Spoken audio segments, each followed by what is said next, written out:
जय श्री कृष्णा। राधे राधे। कैसे हैं आप सब? उम्मीद करती हूँ अच्छे होंगे और ठाकुर जी की कृपा आप सब पर यूं ही बनी रहे ताकि आप सब यूं ही हंसते और मुस्कुराते रहें, स्वस्थ रहें, मस्त रहें।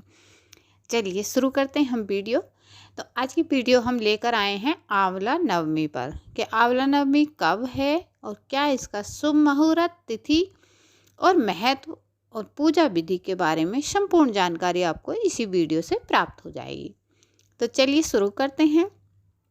आंवला नवमी 2022 देव उठानी एकादशी से 2 दिन पहले आंवला नवमी का पर्व मनाया जाता है। माना जाता है कि आंवला के पेड़ में भगवान श्री हरि विष्णु निवास करते हैं, इसीलिए इस दिन विधिवत पूजा करने से पुण्य की प्राप्ति होती है। हर साल आंवला नवमी का त्यौहार दिवाली के बाद और देव उठानी एकादशी के 2 दिन पहले मनाया जाता है। पंचांग के अनुसार कार्तिक मास के शुक्ल पक्ष की नवमी तिथि को आंवला नवमी का पर्व मनाया जाता है। इसे अक्षय नवमी के नाम से भी जानते हैं। माना जाता है कि आंवला नवमी के दिन व्रत रखने से के साथ आंवला के पेड़ की पूजा करने से सभी पापों से हमें मुक्ति मिल जाती है। इस आंवला नवमी का पर्व 2 नवंबर 2022 बुधवार को मनाया जा रहा है। आइए जानते हैं आंवला नवमी की तिथि और शुभ मुहूर्त और महत्व के बारे में। तो आंवला नवमी का शुभ मुहूर्त, नवमी तिथि प्रारंभ होगी 1 नवंबर 2022 मंगलवार को रात 11:04 से और आंवला नवमी तिथि समाप्त होगी 2 नवंबर बुधवार 2022 को रात 9:09 पर। आंवला नवमी का पूजा का शुभ मुहूर्त है सुबह 6:34 से दोपहर 12 बजे तक। अवधि 5 घंटे 31 मिनट। आंवला नवमी 2022 का चलिए महत्व जान लेते हैं। आंवला नवमी के दिन दान पुण्य का काफ़ी अधिक महत्व है। माना जाता है कि कार्तिक मास के शुक्ल पक्ष की नवमी तिथि से लेकर कार्तिक पूर्णिमा तक भगवान श्री हरि विष्णु आंवले के पेड़ में विराजमान रहते हैं।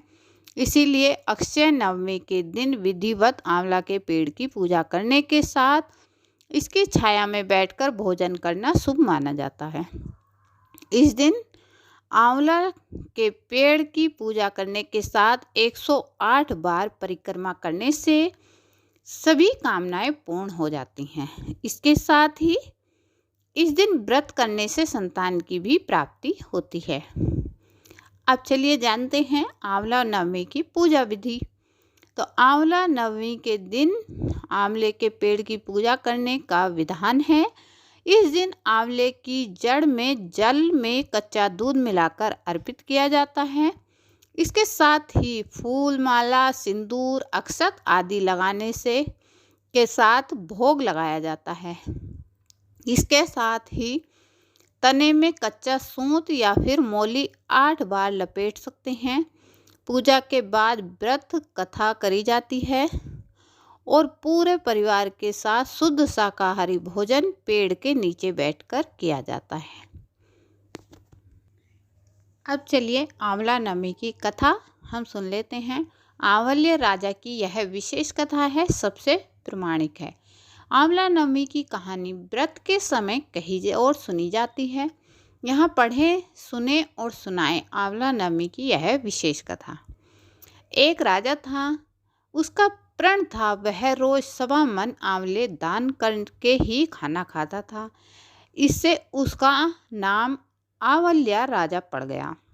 एक दिन उसके बेटे बहू ने सोचा कि राजा इतने सारे आंवले रोजाना दान करते हैं, इस प्रकार तो एक दिन सारा खजाना खाली हो जाएगा।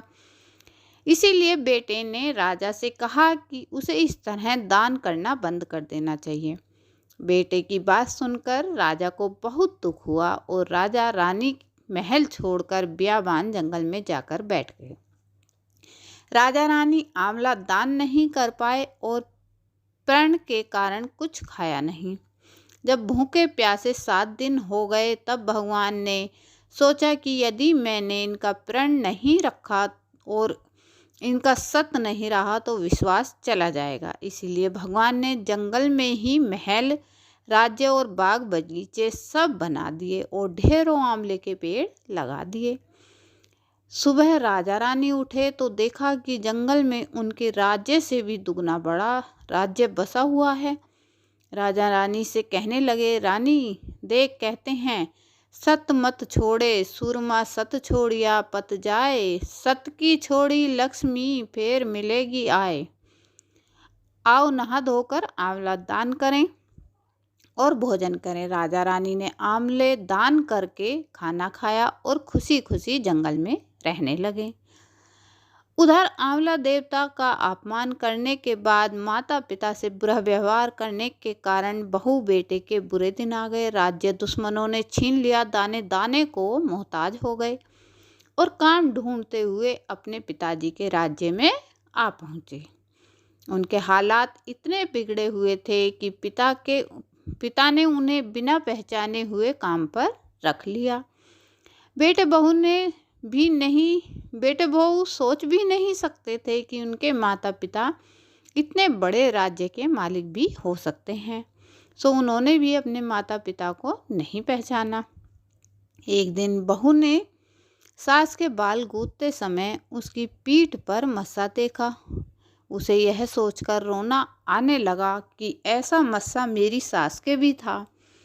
हमने ये सोचकर उन्हें आंवले दान करने से रोका कि हमारा धन नष्ट हो जाएगा। आज वो लोग ना जाने कहाँ होंगे। यह सोचकर बहू को रोना आने लगा और आंसू टपक टपक कर सास की पीठ पर गिरने लगे। रानी ने तुरंत पलट कर देखा और पूछा कि तू क्यों रो रही है? उसने बताया, आपकी पीठ जैसा मस्सा मेरी सास की पीठ पर भी था। हमने उन्हें आंवले दान करने से मना कर दिया था, इसीलिए वह घर छोड़कर चले गए। तब रानी ने उन्हें पहचान लिया, सारा हाल पूछा और अपना हाल बताया। अपने बहू बेटों को समझाया कि दान करने से धन कम नहीं होता बल्कि बढ़ता है। बेटे बहू भी अब सुख से राजा रानी के साथ रहने लगे। हे भगवान, जैसा राजा रानी के सत रखा वैसा सबका सत रखना, कहते सुनते सारे परिवार का सुख रखना। तो चलिए मिलती हूँ न्यू वीडियो के साथ। अगर कहानी अच्छी लगी हो तो लाइक कीजिएगा, कमेंट कीजिएगा और वीडियो को शेयर कीजिएगा। जय श्री कृष्णा, राधे राधे।